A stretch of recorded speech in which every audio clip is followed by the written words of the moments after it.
Thanks for joining us. Today's discussion is really focused on one of the more urgent challenges facing technology leaders right now, which is how to move beyond AI experimentation and actually deliver production grade value across your enterprise. There is really no shortage of hype. AI is dominating the headlines, budgets, and boardroom conversations. But really, for many organizations, the real question is still going to be, where do we start and how do we do this in a way that drives measurable impact without introducing unnecessary risk? So, to unpack that, we're joined by two leaders who are working at the intersection of AI strategy and execution with customers every single day. The first is Byron Young, Chief Product Officer here at Extium. He brings a perspective on how AI is really reshaping products and enterprise platforms. And then also joined by Nathan Batchelor, Director of Cloud Platform Solutions, who is closely working with IT organizations to operationalize AI in a secure and scalable way. I think over the course of this discussion, we'll tackle the issues that really matter most to CTOs and IT leaders. So this is a conversation that is really grounded in execution. And with that, we're going to get started. Byron, Nathan, thanks for joining me. So I think to start off, what would be really good for us to look at is just what is the market saying right now, right? So if you look at what Forbes is saying and what Gartner is saying right now, 83% of companies say that AI is their top business priority right now. And 89% of CIOs are increasing their AI spend in this year in 2026. So what does that mean for a practical execution-ready AI strategy in an average mid-market company today? What does that look like for you guys? Sure. I mean, I think that what we're seeing is that there's a definite priority coming from the top down that thou shalt invest in AI, in part because they see the advertising, they see the articles written on all the power of AI. And definitely it's true, but there's a danger in that.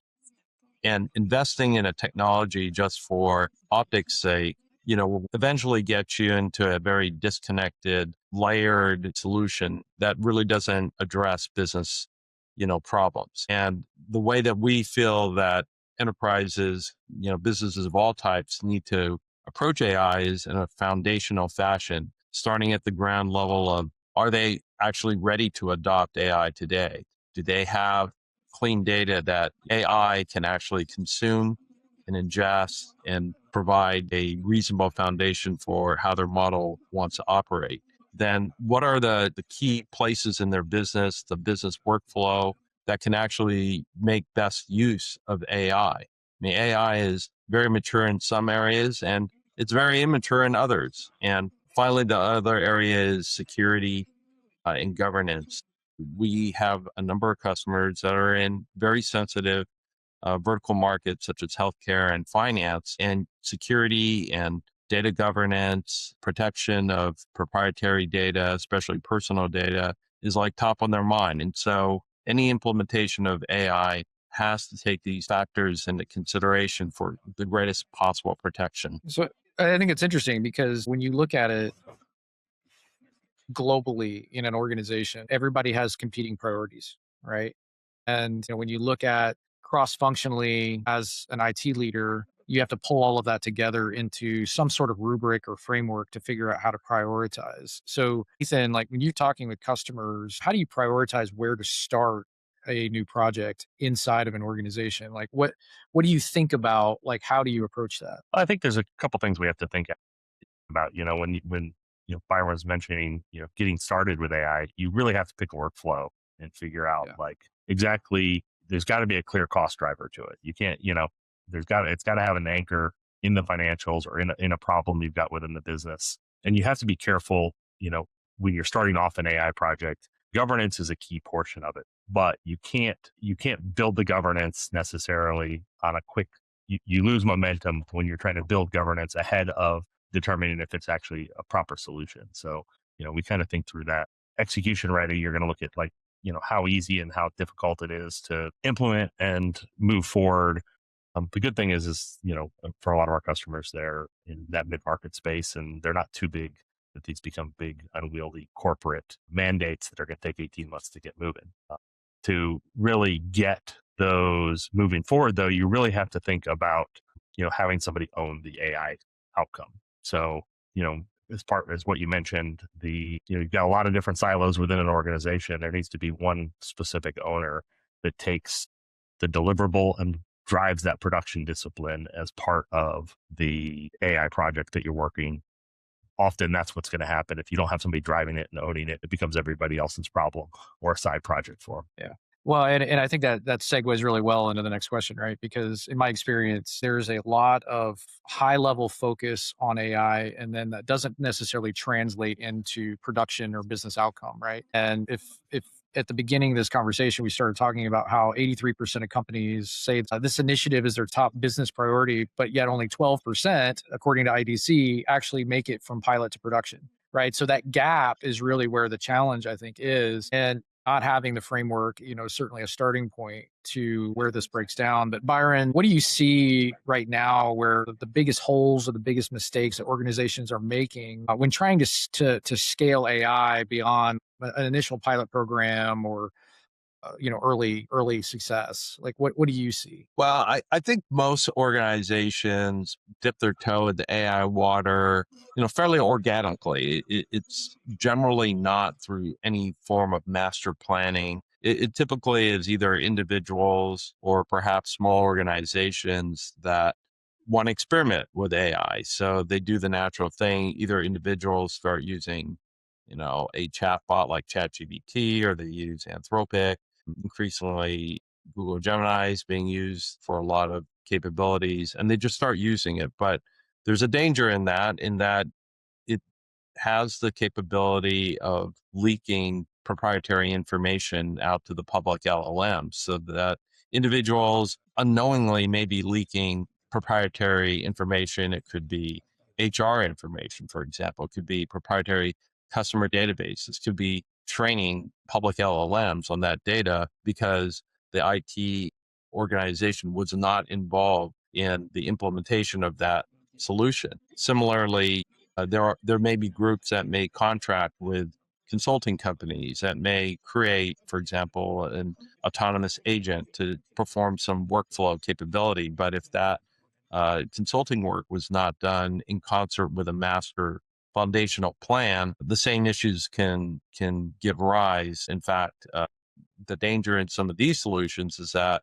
you may actually incur great costs through token usage. These models have token usage associated with them in most cases. And the next thing, the CFO may be staring at a large bill from a model provider because no one realized just how many tokens the model was consuming. The way I see it is that there are classes of fairly straightforward AI projects that most enterprises can engage in. The first could be kind of regarded as just everyday productivity tools. And in our world, we actually recommend Microsoft Copilot because Copilot has been thought through from the beginning with a number of the security and access guardrails. It's relatively straightforward to implement. There's some onboarding that is required, but it snaps in fairly seamlessly with, the standard Office tools that most of us use today on our desktops. And so that's an obvious entry point for most organizations that are Microsoft, shops. The other area is the one that I touched on, which is individual business workflow needs, but that has to be done in concert with the IT organization or with a trusted MSP type provider such as ourselves in order to make sure that the correct security guardrails are put in place before that workflow gets instantiated in agentic form. So, I mean, you touched on data governance, right? And data readiness, which is always going to be top of mind for everybody. But at the same time, there's a study that came out that it basically said that 5% of executives report their organization has actually implemented any kind of AI governance framework, right? So again, there's like a big disparity between what needs to happen and how it is getting where the execution is, right? There's a big gap in there. And Nathan, I think this maybe is a question for you, but how do IT leaders really determine if their data is actually ready to support AI? Yeah. Like, how would you think? I think there's like three questions you have to ask yourself. And, any leader who's looking to implement AI has to kind of look at the data sources. And it's, can you find the data? Do you trust the data? And can you govern who sees it? the overexposure risk of the who can see it becomes especially evident when you build out massive databases of information or data sources that they can query. And the next thing you know, you pick up everybody's salary information in a Copilot chatbot because you pointed it at the general company SharePoint and somebody put the salary information out there. So there's got to be, in that governance process, you need to understand data tagging. What kind of information is it? So you have to be prescriptive and classify the data that's out there.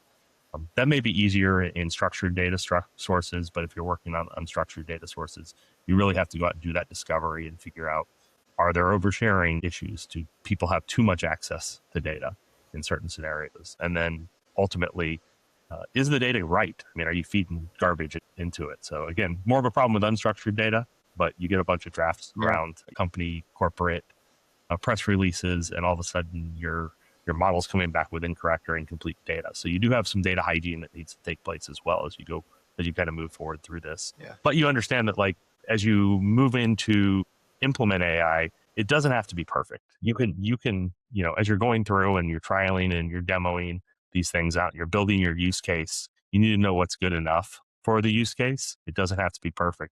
Yeah. But you do need to assess and not just take it as a gut feeling. Well, I think that's the biggest challenge, right? Everybody wants or even needs to move very fast inside of their organization, right? And you have to do that within certain controls. So security, compliance, data risk, those things that are challenging to moving fast. How do you think about that? How do you balance those two areas? Byron, maybe this is a good question for you. Yeah, I think that moving fast is one thing, and that is actually one of the attributes of AI. I mean, certainly AI assisted production means have really vastly increased the quality of and productivity. But as we have talked about before, it can be dangerous, right? And as we talked about, we have a number of customers in highly sensitive vertical markets where not only is there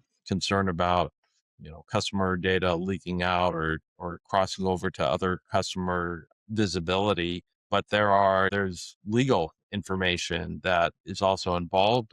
There's also government compliance that needs to be adhered to with potentially large remediation penalties for not complying with the legal requirements. And so as a service provider, we actually hold ourselves to the strictest levels of compliance requirement and security. And when customers come to us, the first thing we do is we establish what their security and compliance posture is and help them construct a foundational method of deploying AI in the most high security fashion possible. And this is not just for compliance within a given vertical. It's because as we look forward, security is top of mind for all CIOs and even CEOs, that with the advent of AI, unfortunately, comes the specter of AI being in play for bad actors. So the threat vectors are increasing in scope, not only in terms of the frequency, but also the depth. And so your AI solution also has to be capable of withstanding attacks by these various threat actors utilizing AI for evil means. Yeah.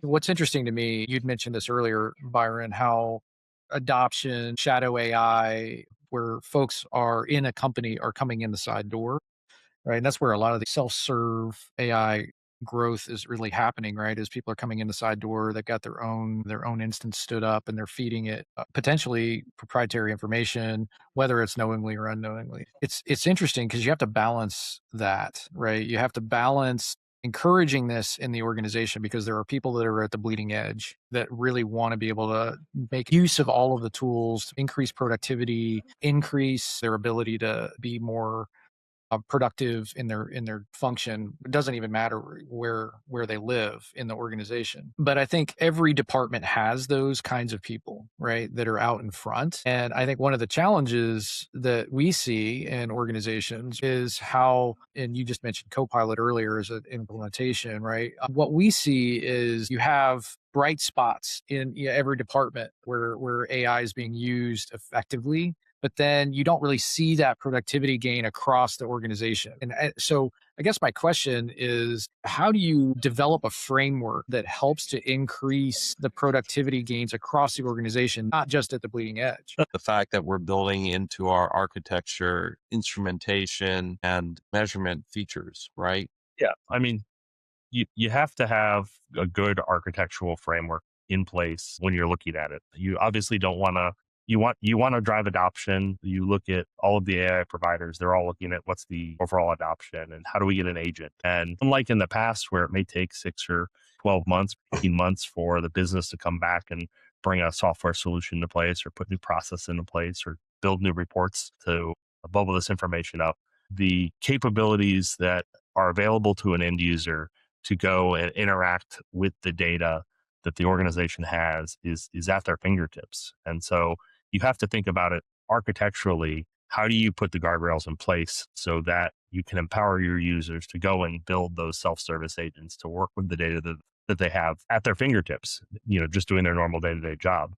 And so guardrails are really it should be the default. Like you've given them the tools, you've given them the data access that they need, you put the boundaries around it so that they can safely work and drive it off. So, I mean, your experience working with customers, how many customers would you see having that in place? I don't think there's a lot, to be completely honest. I think if we're looking at it, everybody has AI. Everybody's got a mandate for AI to be, rolled out throughout their organization.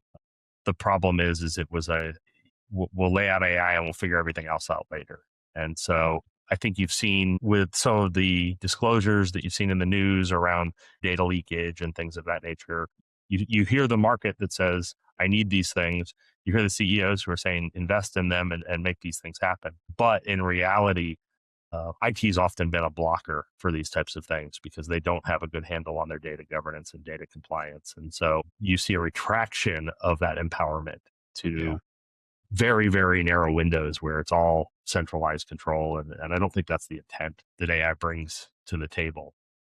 And so pretty much across the board, we've heard from customers that that's the security and data boundaries and things of that nature. Again, the architecture is not set up properly for them to just let their people move forward. You know what it reminds me of is 6 years ago, right? You had COVID happen and every company, I don't care where you were, your head of IT or your CTO said, grab your laptop and your monitor and take it home and we'll figure it out, right? Yeah. Everybody had that same experience. We all share that. And I think one of the challenges that came up out of that, obviously, is now you have a hybrid workforce or a fully remote workforce. The four walls no longer existed. You had to figure out how to lock down secure endpoints in a way that you hadn't had to worry about before. I think this is very much the same thing, right? Where we're in a situation today, we have a lot of good things that are happening right now inside of organizations where it's very fast moving. Everybody's trying to keep up, but there's an element of we'll figure it out, and you end up paying for that down the road, right? Without some sort of framework. We've sort of learned over the years that you have to have that. It really boils down to one of two options that you have, right? Which is, okay, we're going to build these AI capabilities ourselves internally, or we're going to work through someone else and be able to have a framework that we operate from, right? And so I guess here's the question: what is the risk of getting it wrong? I think that AI adoption has started out very organic in nature, which is individual groups may adopt AI, and depending upon the personality of the company, either they roll out new capabilities in the IT space fairly freely and frequently, or they take a very conservative, measured approach. The fact is that most enterprises will wind up with a variety of AI products, capabilities, and there'll be a lot of difficulties for the IT crew or their MSP to manage all these different products, vendors, and different use cases. And I think that's a reality, right? That no, no one starts with a green field and no one can do a forklift upgrade of all their systems. And I think that when you look at the solution we've tried to address and build for, it absolutely takes into consideration the fact that we are going to live in a vendor agnostic world. There'll be different solutions from different vendors, both big and small. And so the trick is, how do you provide a framework for governance and security guardrails around all these agentic forms? Some of them are conversational kind of chat Gen AI forms. Some of them are mechanized, automated. And we haven't even discussed about pre-Gen AI forms like machine learning, right? Which are going to be part of the picture in any hybrid AI solution set. What Exium has invested significantly in is providing an overall framework that would actually manage not only our own AI agents, our own AI management stacks, but also that of third-party vendors, particularly when they have agentic forms, so that we can overlay a single source of truth for governance and security and policy and overlay that across a single monitoring and management framework so that our customers don't have to swivel chair between different types of management tools, that they can go to one single portal and be able to see all their agentic operations in one place. Yeah. So it kind of begs the question, right? And I've got maybe two more before we wrap it up. I think the first one is, if you think about an MSP in managed AI, what do you think that most organizations really don't realize that they need until something goes sideways or breaks? Yeah, you're absolutely right. So when you look at it, IT has a tough challenge right now. Much like we saw during COVID, we've decentralized where everybody works at. We don't have as much control. Some of those same lessons we've learned here still apply. New AI is coming out every day. How do you know you haven't classified the latest open AI competitor that's out there? And so how do you think about detecting those types of things? So it's a defense in depth thing that you need to make sure that as you're rolling these things out, that you've got that visibility, that you've got those guardrails in place, that you've done everything you can to try to understand where your data is going. When you think about the managed AI relationship, what is it that you see that relationship looking? Yeah. So for an IMSP, it's really the operations of the AI platforms and solutions. You've got to think about time of them, the cost, the FinOps components, the quality of the AI, governance around that, and full lifecycle ownership and around your AI solutions.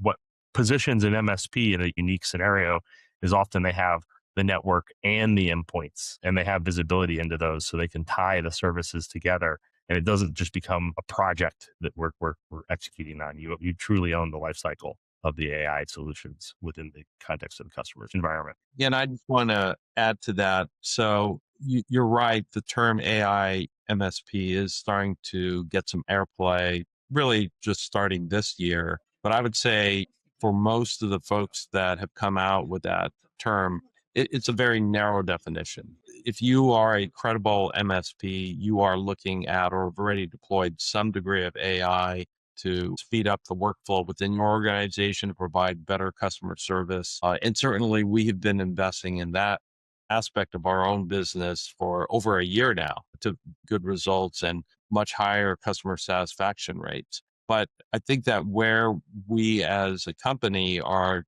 moving the market forward is not just using AI internally, but providing added value services for our customers. And it starts with the framework that we have developed in-house. Unlike some of the other MSPs out there who just went to a third-party software vendor, use their platform at high cost and high expense that they are basically going to pass on to their customers, we've actually taken the harder task to develop our solution in-house. We've developed an AI management framework that provides that security and governance in at the foundational levels. And then we've built in capabilities such as model routing. We have an advanced model routing capability so we can actually select the correct LLM given an understanding of the needs of a given workflow. We also can tie into our own RAG or our own knowledge base internally, as well as host the knowledge bases of our customers so that we can properly train and orient the context of certain agentic operations around the needs of the application and the data. So what we've developed internally is a much broader and deeper level engagement of AI technology and how it needs to be deployed for our customers' use. We've also invested in a framework that allows us to publish agents. Essentially, they're software applications that are being run on an agentic framework that is of our design. And you'll see over time, we'll expand the capabilities of that library so that ultimately our customers will be able in vertical markets or even in general markets, select functions at a very cost competitive rate compared to what they would get from a third party software provider.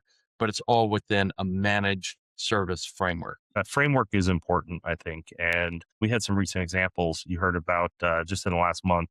A company had rolled out AI to their organization, and then the next thing you knew, they had a $500 million bill because nobody was watching it. And I think when you talk about an AI MSP, you don't really realize what you needed until it's broken. And so cost control around that, who's watching that, who's managing that, who's looking at the models and providers, what happens when you have an agent which potentially is giving out incorrect information, who's watching for compliance within the organization. If you have a problem at 2 a.m., you usually don't have a trained AI staff to go in and look at it. And that's where an AI MSP really comes in, who understands how AI functions, works, and is there for that 2 a.m. call when the models are hung and they're churning through millions and millions of tokens, driving up that monthly bill that they're going to get for their consumption. I'm just pulling this out of both of the answers that you just provided. It's less about the stepping through of the blocking and tackling. It's more about like, what are we trying to achieve from a business outcome perspective, right? And for that, you have to look at the unique pieces of the business. Every business is unique, and what are they trying to achieve? And then you work your way through a standard framework to be able to approach the challenge. And given that every customer is unique, right, there's still commonalities that every business faces. What do you want them to walk away with? Yeah, I mean, I'll take that because it's actually very fresh in my memory. One of the things that makes us different is we're at scale. We have over 1,700 customers. And as you mentioned, they're customers of all types. They tend to be mid-market customers, mid-level enterprises. And we have several large Fortune 500 customers as well. And they are each unique and each different. But our experience in working with these customers individually, understanding their needs at all levels and all service stacks gives us that intimate look at how AI, as deployed in their infrastructures, affects them and needs to be rolled out in a careful, cautious manner. One thing that we can pretty much guarantee is that no application will be a forklift upgrade in this environment. There will need to be a coexistence of older tech and newer tech being AI based, and being able to have management framework to have visibility, observability, and even support in a 7x24 fashion that we provide for our customers today across all these frameworks, both legacy and new. That is what makes us different. There are certainly always going to be new entrants to the market.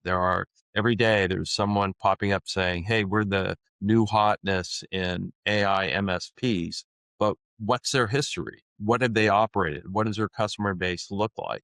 Having a new tool doesn't make you a successful solution.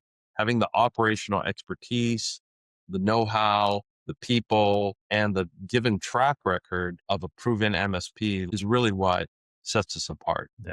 I mean, we used to sum this up in a simple way. Being a leading MSP requires good people.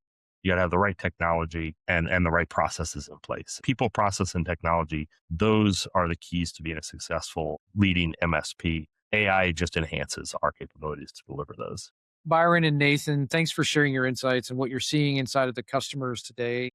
And to everyone, thank you for joining us. Thanks for listening. We'll see you next time.